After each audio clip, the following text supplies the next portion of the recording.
Good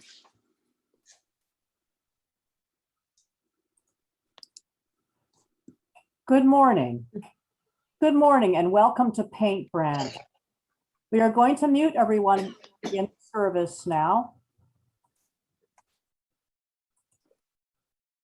We'll begin with David playing the prelude, which is called Make Them Hear You from Ragtime by Stephen Flaherty.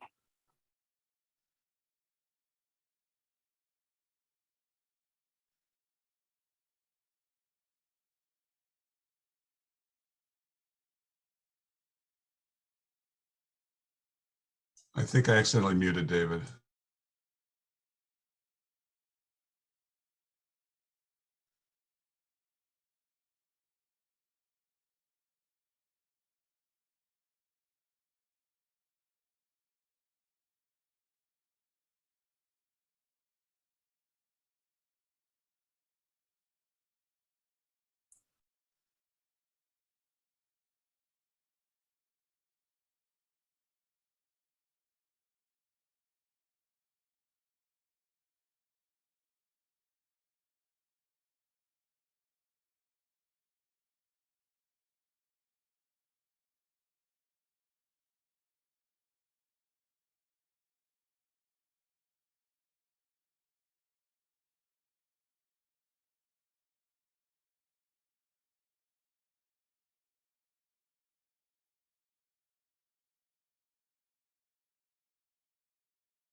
Welcome, everyone. Welcome to Paint Branch. And good morning to all, and a special hello to any visitors this morning. I am Diana McFadden, your worship associate for this morning. My pronouns are she, her, and I'm one of several worship associates who work with service leaders here at Paint Branch and staff to create and produce our Zoom services. We strive to be a welcoming congregation. We are from all over. Our families have come from different countries. Among us, we have a range of sexualities, a range of shapes and sizes, appearances and identities. We have differing physical abilities. We have different theologies and philosophies. We've been waiting for you to join us here, and we're very glad you're here. And speaking of here, the land on which our beautiful church stands is the ancestral home of the Piscataway people who settled this region thousands of years ago, extending from the Potomac River towards the Chesapeake Bay. Whatever brought you online with us this morning, we are glad that you are here. We are recording on Facebook Live and Zoom. PBUUC, Paint Branch, also has a YouTube channel. Your subscription will unlock some additional features for us. Use the link in the chat if you want to subscribe.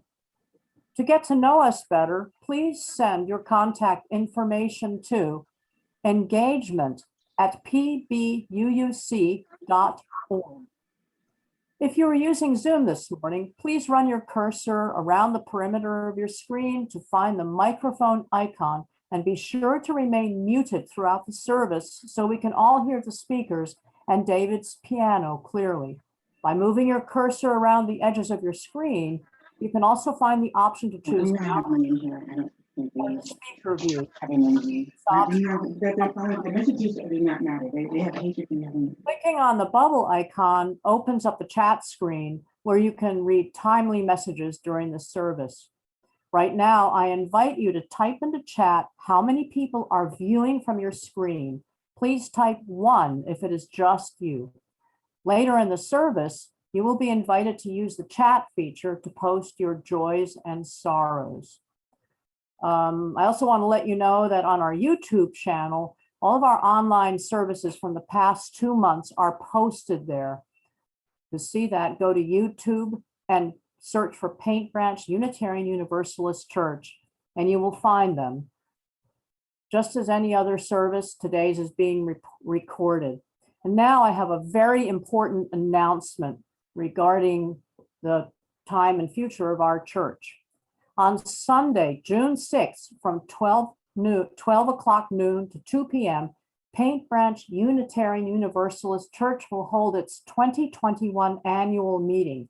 For the second year, we will meet via Zoom to discuss the affairs of the church over the past year and for the coming year, and also to elect members to our leadership positions in our church.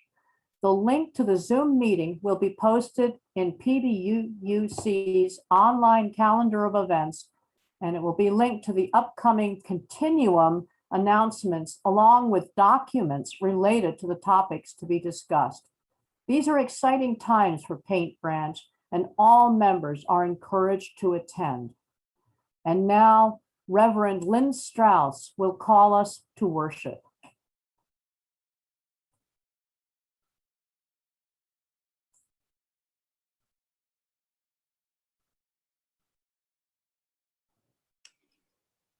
Lynn, you're muted. All right, now I have unmuted, so forgive me. What I said was, good morning, everyone. Thank you for being here. I'm offering the call to worship with words adapted from Kathleen McTeague. These words are found in the back of our gray hymnal. This morning, we're going to be thinking about legacy and ancestors.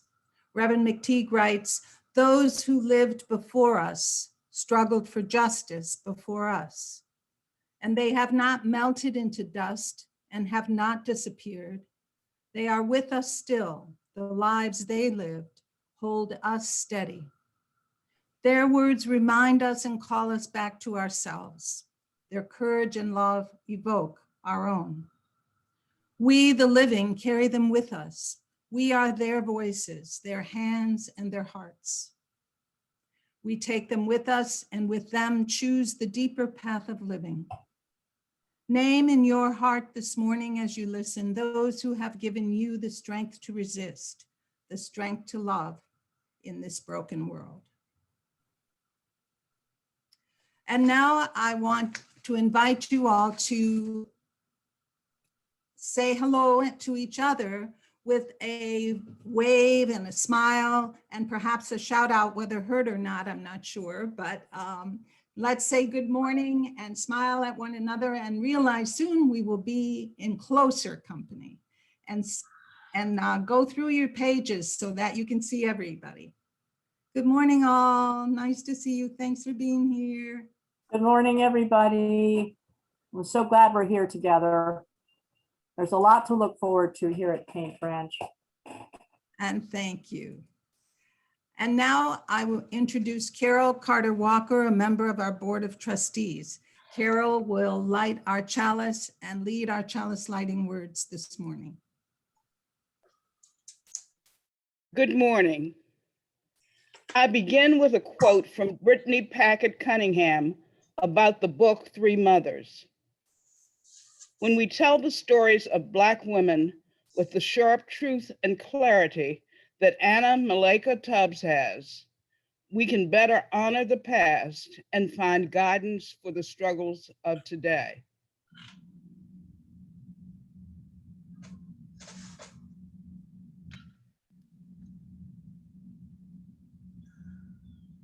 Chris, no, Carol. There we go.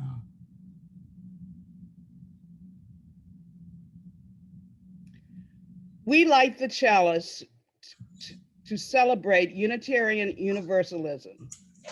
This is the church of the open mind, the helping hands, the loving heart, and the radiant spirit. Encendamos este cáliz para celebrar el universalismo. Esta es la iglesia de la mente abierta, de las manos amigas, del amor del corazón y del espíritu radiante.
Good morning, my good people. I'm Chris McCann, your religious educator, and my pronouns are she and her. It's wonderful to be with you all this morning. One of my favorite people of all time is Fred Rogers. Mr. Rogers was a friend to my imagination throughout my childhood, and he always managed to help me feel seen. Even now, as an adult, I return to Mr. Rogers frequently to remember tenderness and gentle loving kindness. Mr. Rogers informs how I do my work with children and with adults. In 1997, Mr. Rogers was awarded a special Emmy, and in lieu of a speech, he asked the audience for 10 seconds of silence and asked them, "Who loved you into being?" Now I'd like to ask all of you, and I'd like to expand on that a bit. I invite you to close your eyes and imagine a person who loved you into being. Maybe a parent, a teacher, a character from a book, someone on TV, an imaginary friend, anyone or anything that made you feel seen and whole. Please stay on mute and say their name out loud in your space. And if you're comfortable, put their name in the chat so that we might know them too. Now imagine yourself loving someone into being. Imagine holding the spirit of the person who loved you into being and sharing that with someone else. Who would that call you to be? Please stay on mute and say your name out loud in your space. Now imagine a child in your life, perhaps a child in our RE program. Even if you can't recall their name or even their face after so long apart, who could you be to that child? How could you share the love that loved you into being? Like the three mothers we will hear about today, one of our highest callings as people of faith is to love one another into being. Now Diana McFadden will share her chalice reflection. Thank you, Chris.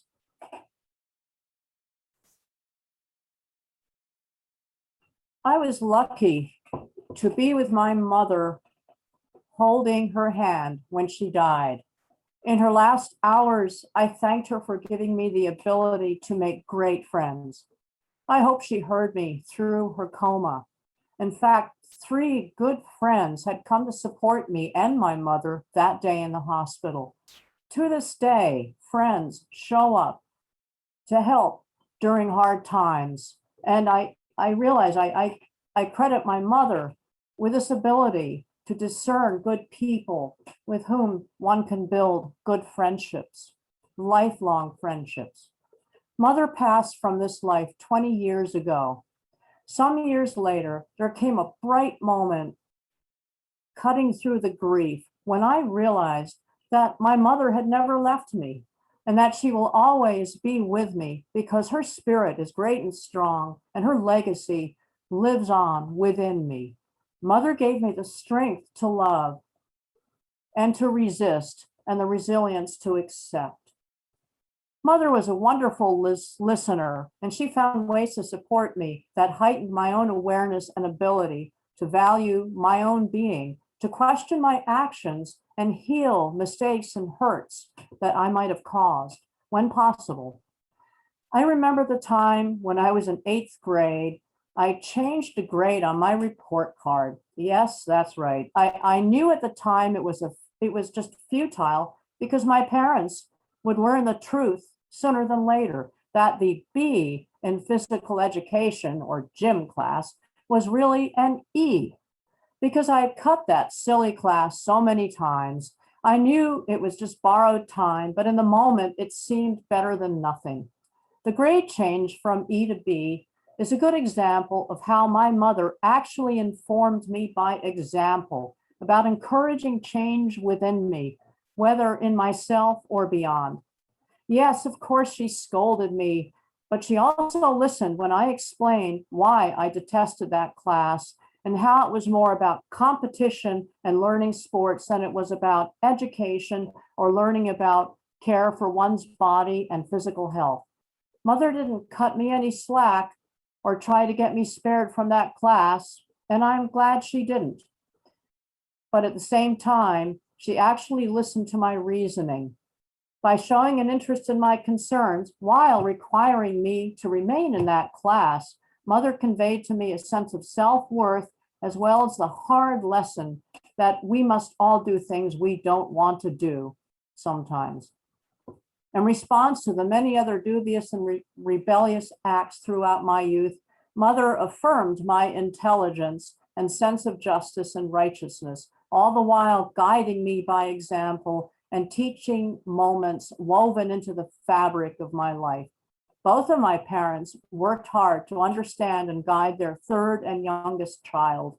They sought and received guidance themselves and used it well. Another teaching moment by example for me. Our home life was warm and stimulating. I learned how to, quote, be alone and not depend on others to coddle or entertain me all the time. Ours was a living home with heart and soul because of my mother. I was always able to find something to do, read a book, ride my bike, play music, just sit and relax. This made me feel whole and good about myself, regardless of any situation going on around me, planned or unplanned, embarrassing or otherwise. As a child, I spent hours a day riding my bike and playing outside. As a teen, I'd catch the bus into DC by myself and enjoy the Smithsonian Folklife Festival on the mall.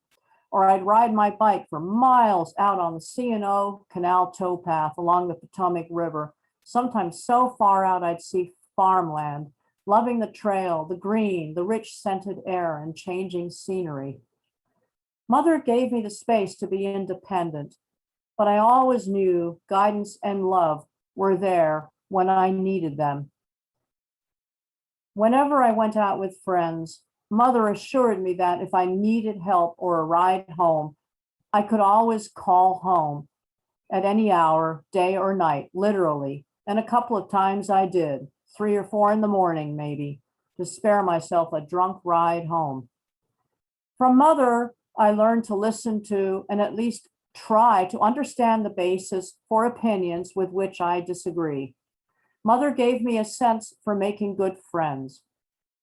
From her, I learned that in order to have a friend, one must be a friend. Mother taught me to listen and hear others beyond my own interests. She prepared me for different opinions and how to respond to them, no matter how absurd they might seem.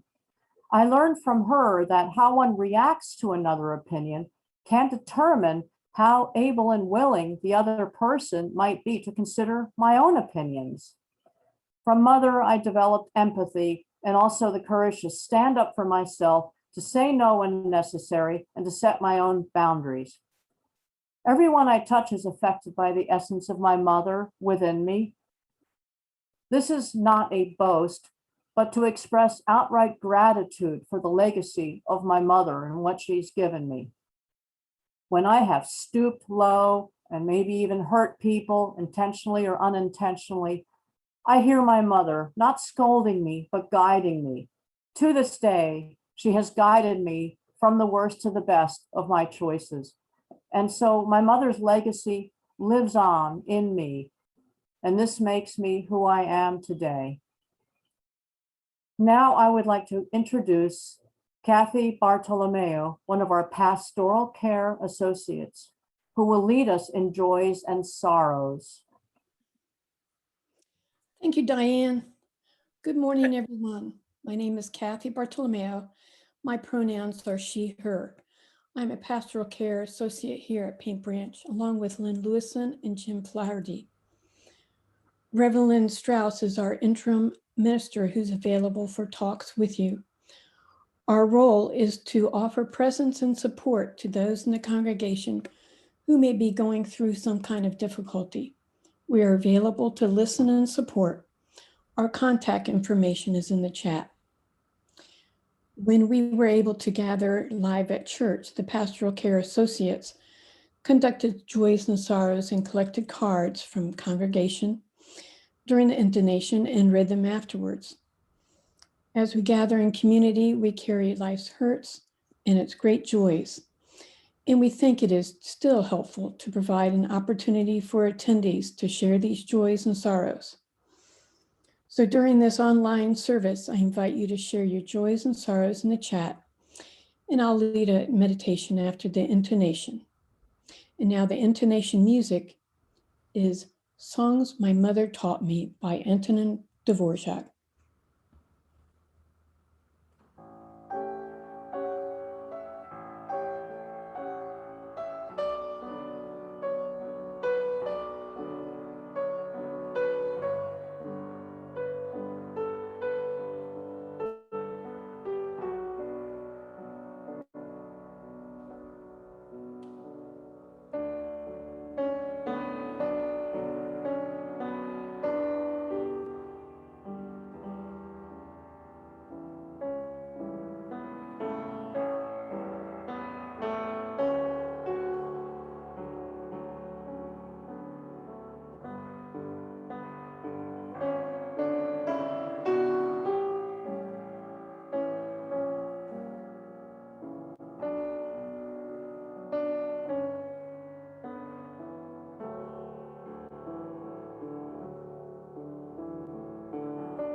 Thank you, David. Now let us take a few minutes to acknowledge all that's been shared, as well as those joys and sorrows that remain unshared and yet are on our minds. In this quiet time, may our hearts open to hope and healing, and may our minds open to hope and possibility.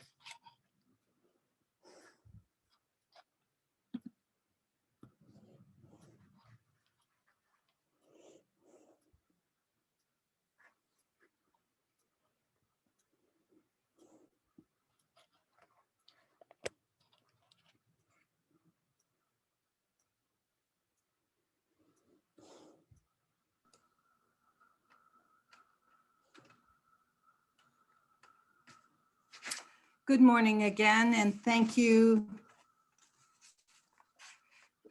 May we hold all these and one another in love and kindness, so that this congregation may be a source of strength and comfort, courage and hope in the days and weeks ahead.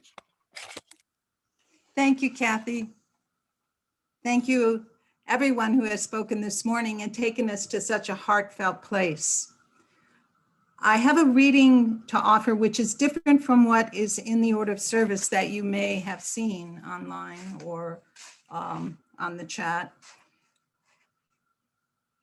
I wanted to offer these words from this book. So this book is called The Three Mothers: How the Mothers of Martin Luther King Jr., Malcolm X, and James Baldwin Shaped a Nation, by Anna Malaika Tubbs. Malaika Tubbs. And in this book, she has researched a lot of letters, family letters, speeches, and writings from the three men, the three sons of these three mothers. And so these are quotes from each of the sons in which they are sharing something of their feelings for their mother. Malcolm X wrote, "The mother is the first teacher of the child. The message she gives that child gives to the world."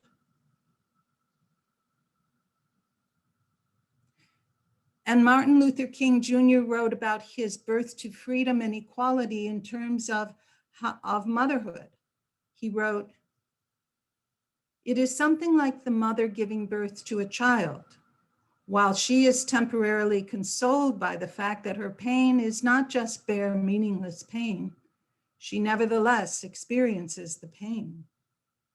In spite of the fact that she realizes beneath her pain is the emergence of life, of a radiant infant, she experiences the agony fully." And by writer and activist James Baldwin. After spending many years in Paris, in France, he returned and he wrote, "I saw my mother's face again and felt for the first time how the stones of the road she had walked must have bruised her feet."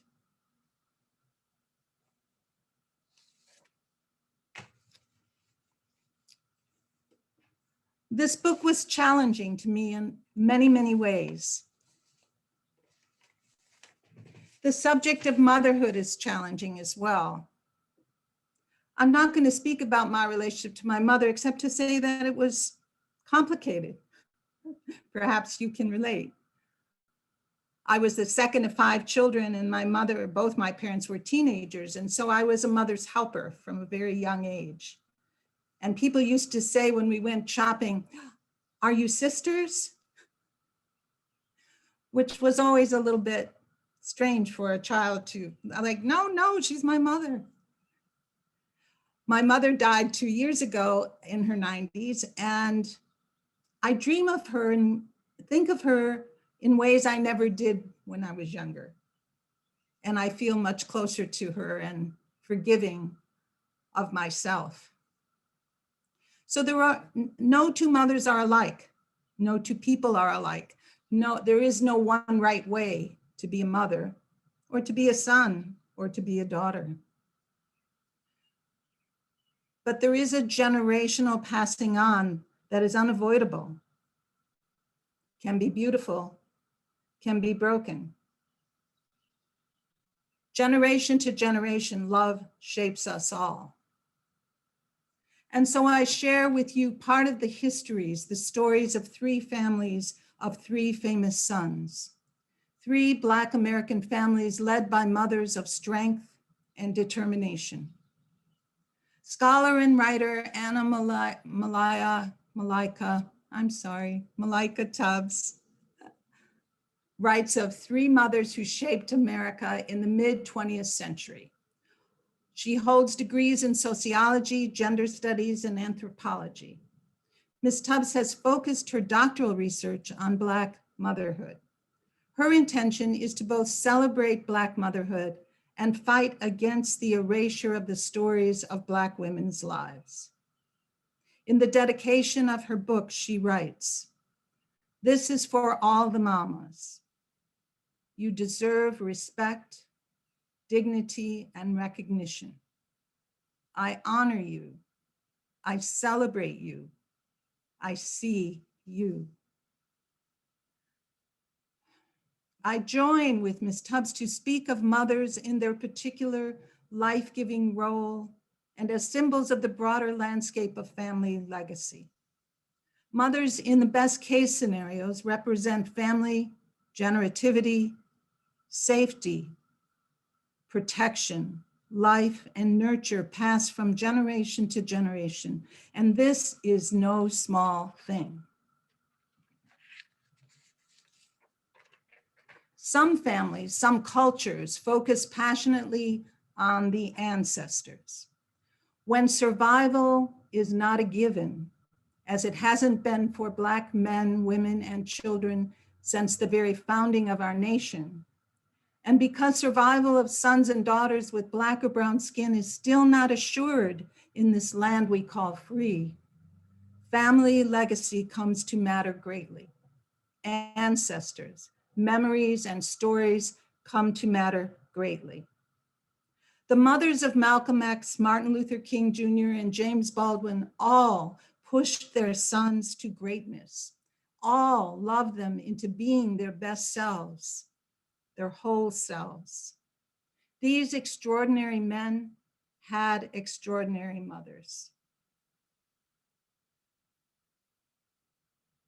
I had to step away from writing these words to enter into my own heart and soul and what I was feeling as I realized all that has happened in the last century, the century from these women were born at the turn of the 20th century.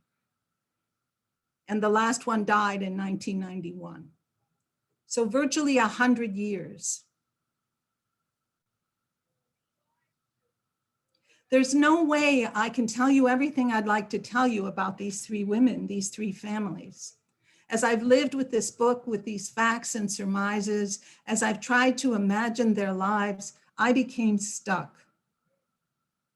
I became so moved. I was so moved by the complexities, by the realities of racism and economic disparity. Oh, I knew, but I was never moved in quite the same way. By the pain that is overlooked, almost unremarked in this writing, because our author wants to, of course, celebrate these ancestors, these Black mothers. But I got stuck in a place of grief. The pain that is overlooked, almost unremarked in this writing. I couldn't speak. It's too easy to stay at a distance, to find family stories interesting or amazing or uplifting. I ask you to go deeper in your listening and in your thinking and in your feeling. Go deeper in trying to understand, to picture, to really know what these mothers lived through and how they raised their sons to be leaders for racial justice, how they raised their sons and daughters to be somebody, to, yes, shape a nation. This is a victory story in a way, but the price paid for this kind of victory is, I think, unconscionable. The price paid is sinful. This is a record of a century of hurt and grief and despair. This is a record of a century of resistance and pride and survival beyond surviving, thriving. I can't find the words or squeeze them into a single sermon. You, we, our children and grandchildren, we need to feel into the original sin of our nation. We need to know that slavery, segregation, brutality, hunger, hatred is a wound we all carry. And it happened just yesterday, and it is happening right now. Louise Little, Alberta King, and James Baldwin are not mothers whose lives can be romanticized, nor are they mothers who should be erased, overlooked, or taken for granted. They simply gave everything to their children. These women were all born, as I said, around the turn of the century, barely more than 35 years after slavery was abolished and barely a heartbeat away from Jim Crow. All three mothers were born within 5 years of each other, and all lived to bury their sons.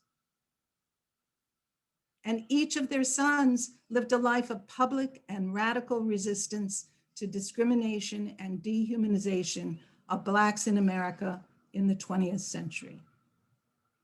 Our lives can only be understood within the context of our ancestors' lives. Each generation can only build upon the struggles, gifts, and grace of the generations who have gone before. So as you listen, I will share a little about each of these women, but consider as you listen what struggles, gifts, and grace have been handed to you.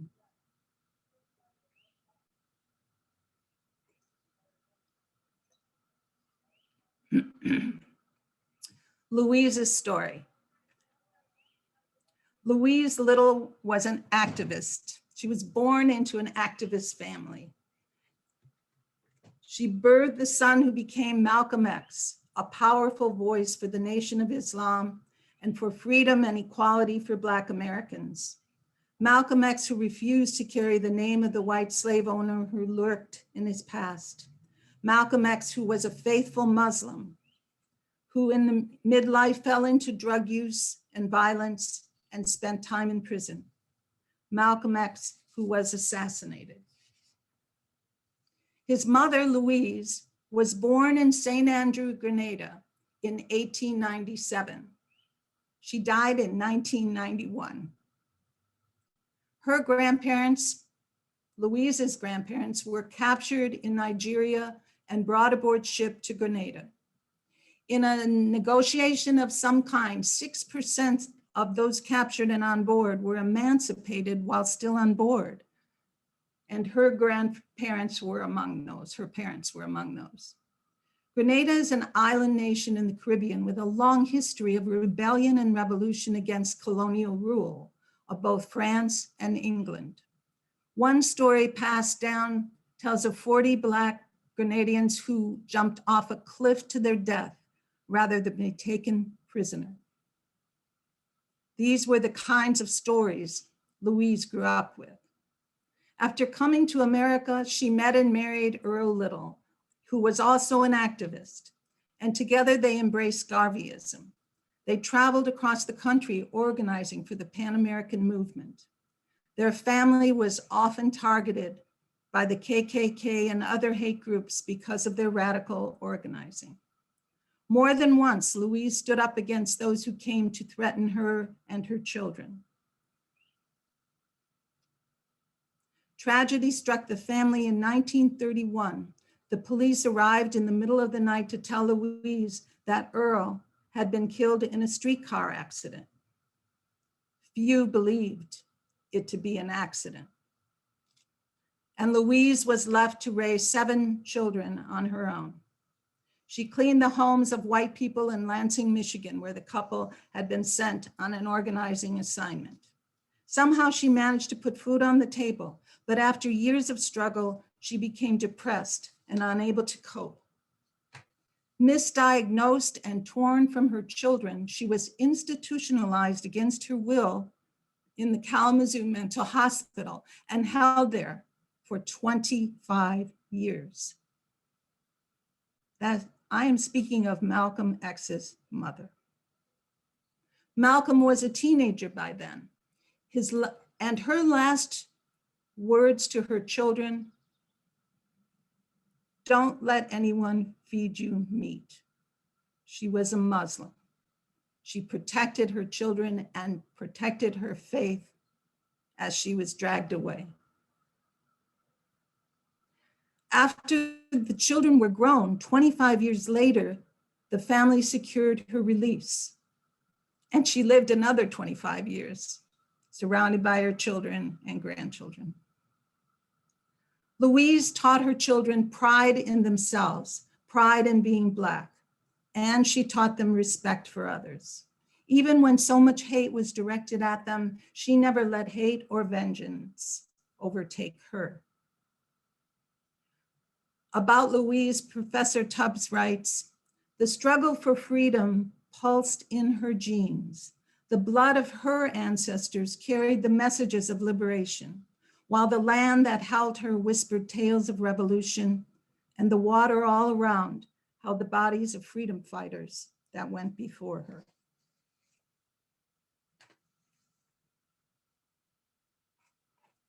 The mother of Dr. Martin Luther King Jr., Alberta Williams King. She was born in Atlanta, Georgia, where her father, Pastor Williams, served the Ebenezer Baptist Church. You've heard of it. A church that led in the resistance to racism and racial violence in Atlanta. Alberta saw her mother play a key role in the leadership of the church and in caring for the wider community. Alberta was intelligent, a natural leader, and recognized by everyone as exceptional. And she followed in her mother's footsteps, always supported by her faith and her church, always supported by loving parents. After she met and married Martin King Sr., who came from a small southern town without decent schools, Alberta's family, the Williams, embraced him and helped him prepare for entrance to Morehouse College. Eventually, the Williams family handed the leadership of Ebenezer Baptist Church over to the young couple. Alberta Williams King never left Atlanta or the safe embrace of her family. She was grateful for the education she received.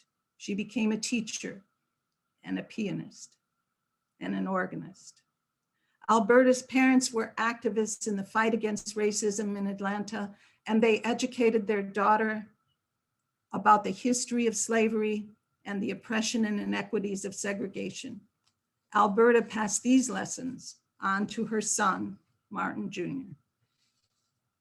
Each night around the dinner table, the younger King family discussed an article from the newspaper.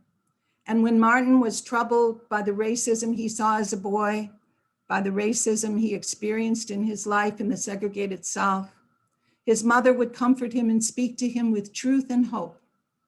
Biblical teachings were the key in their home.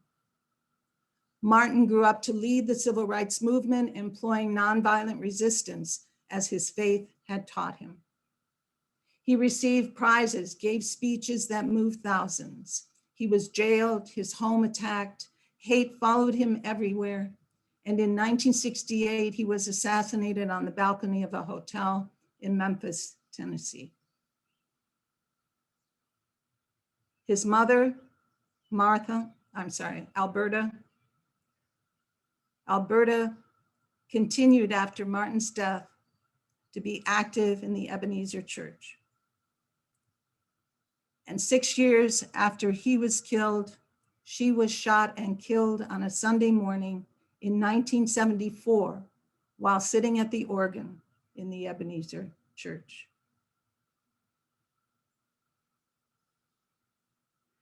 Bertus Jones was born in Maryland on Deal Island on the eastern shore of the Chesapeake Bay. Her father was a waterman. Because her mother died shortly after her birth, Berta spent peaceful hours out on the bay with her father. All her life, she longed to return to her island home on our eastern shore. James Baldwin was born in 1924. He was Berta's first child. She did not stay with his biological father, who drank to the point of violence. Instead, she moved to New York City, to Harlem, where she met and married several years later David Baldwin, who became James's stepfather. Bertus went on to have 8 more children. David was a Christian minister, and Bertus did domestic work and cared for the family. The Depression years were a struggle in Harlem, a struggle to make ends meet. The family was poor, received social services and food on relief. Unable to pay the bills, they moved around in Harlem often. Wherever they lived, they experienced race prejudice and humiliation. James was close to his mother, and she relied on him as the oldest to help with the younger children. At a young age, he took jobs like shoe shining to help support the family. He loved to read, and his mother encouraged all the children to pursue their passions. She was an artist, a writer, and interested in the arts. And his teachers recognized James's giftedness and his exceptional drive and dedication to learning. One teacher in particular took him under her wing. And in spite of his stepfather's resistance to that help, Berta supported James's writing and allowed the teacher to take him to the theater, which opened his eyes to the art scene in Harlem at that time. The teacher also at times helped the family economically. His stepfather became depressed, and in his despair was sometimes mean at home. In spite of all the hardships, Bertus remained the embodiment of love and taught her children the importance of family unity. As an adult, James moved to Greenwich Village, where he met other writers, eventually receiving a fellowship and going to France, where he lived among other writers and artists. In his work, he deeply examined the society in which he grew up, the poverty and the racism. He once said, "I never had a childhood. I did not have any human identity. I was born dead." The support and love of his mother was constant throughout his life. While living for over a decade in France, he and his mother exchanged letters often. In Paris, he came to better understand and write about his identity as a queer Black American man. Bertus's lessons of dignity and worth lived within James and strengthened his thinking, his speaking, and his writing. In 1957, James Baldwin returned to the South to write about what was happening in the growing civil rights movement. In spite of how dangerous it was for Black people to travel in the South in those years, James went to Charlotte, North Carolina, and then to Montgomery, Alabama, where he met a man 5 years his junior named Martin Luther King.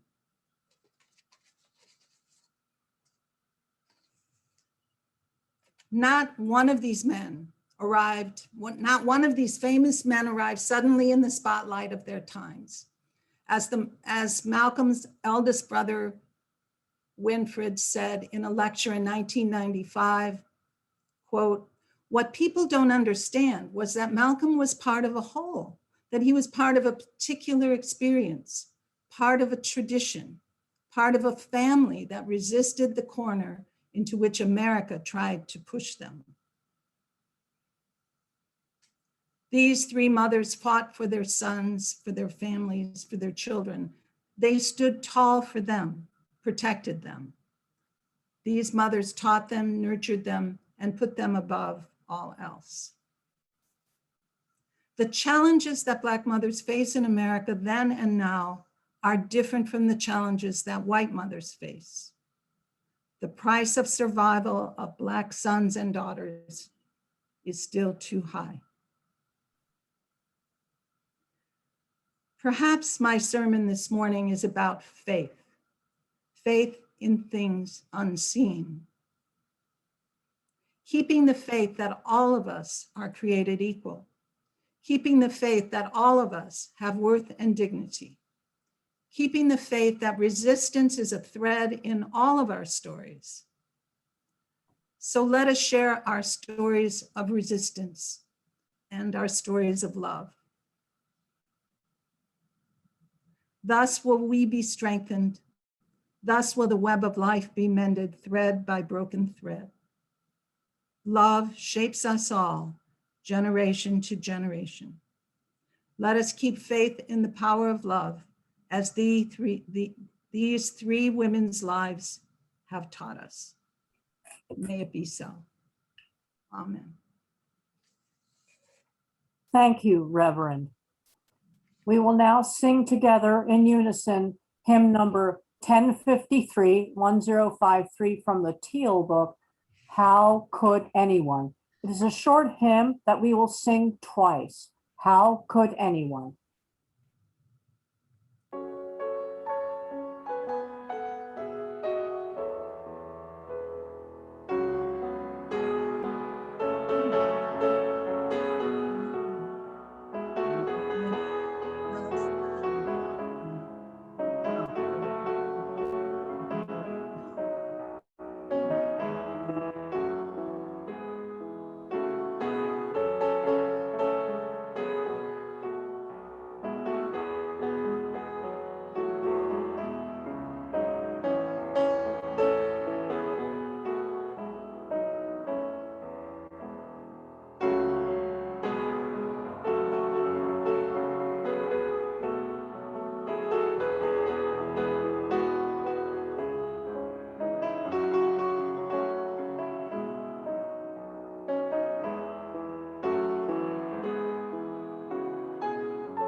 Hello again, Paint Branch. This Sunday's offering will be received using our Breeze online donation page at pbuc.breeze.chms.com/give/online. Or you can mail your check directly to the church. Or you can text the whole dollar amount of your donation to the number 301-321-7215. David will now play for the offertory the piece A Mother's Love by Amy, Jill, and Stephen McKinnon.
I wonder if this week we all might make a special donation to the church in honor of these three women.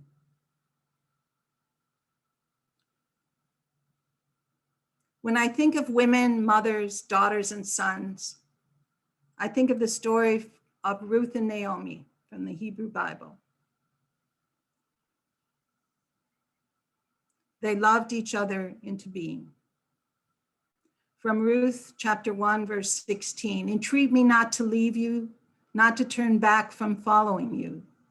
Wherever you go, I will go.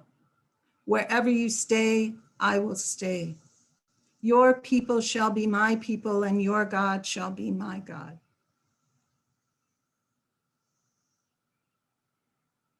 Let us celebrate this day with gratitude for the faith that has been passed to us generation to generation. Let us sing together with full hearts, Spirit of Life, as our closing.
I extinguish our chalice with these words from the three mothers.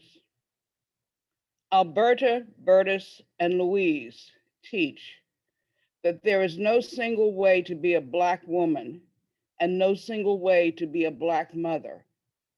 In their lives, we find validation for the many different ways in which Black women choose to live and to bring life into this world. Through their uniqueness, they directly challenged assumptions, stereotypes, and categorizations that aimed to objectify and reduce them. These different approaches to Black womanhood contribute to the larger fight for our shared liberation.